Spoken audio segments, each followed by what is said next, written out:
I look around and I'm struck by the everyday beauty of where we are.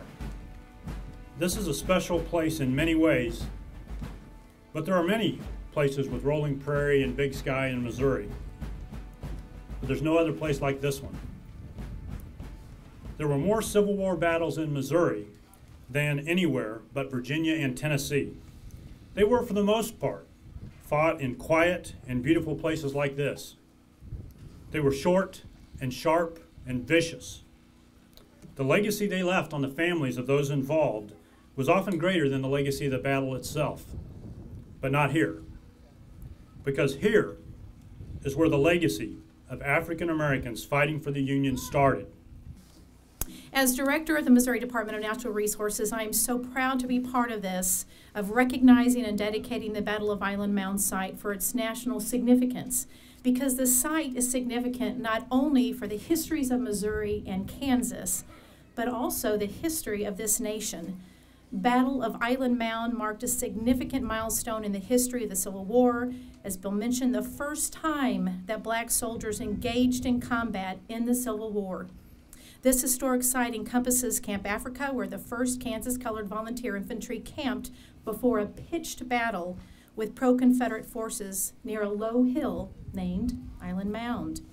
Now, the Battle of Island Mound occurred about 150 years ago today. As many of you may know, the dedication ceremony is being held in conjunction with the Civil War sesquicentennial and is part of the Missouri State Park System's commemoration of that historic part of history. Now, our Missouri State Park System has a proud tradition of preserving and interpreting the state's most outstanding cultural features and natural landscapes. The Department of Natural Resources acquired this 40-acre tract of land back in 2008 to preserve the site of Camp Africa and provide exhibits that interpret the battle and its historic significance. What happened here today, or what happened here 150 years ago, might have been a small battle, and some will say that it was a skirmish. But I can assure you that those men who fought on this ground 150 years ago, it was a battle, it was survival, it was more than anything that they could experience about the future of America. But because they did fight, and because they did die, and because they were the first African Americans to participate in making sure that this country's documents, founding documents, were finally united, then I can say, my fellow Americans. Here on October 29, 1862, was the first crucible to test the mettle of formerly enslaved black men during the Civil War.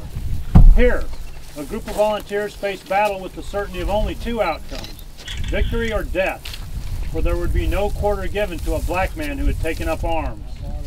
Here, in uniforms issued on behalf of a country that had not yet emancipated them, they revealed courage and tenacity under fire. Here, the 1st Kansas Colored Volunteer Infantry defeated a force rebellious to the federal government, laying to rest doubts that former slaves could perform as soldiers. Here, their bravery and determination helped our nation better understand the Founding Fathers' words, all men are created equal.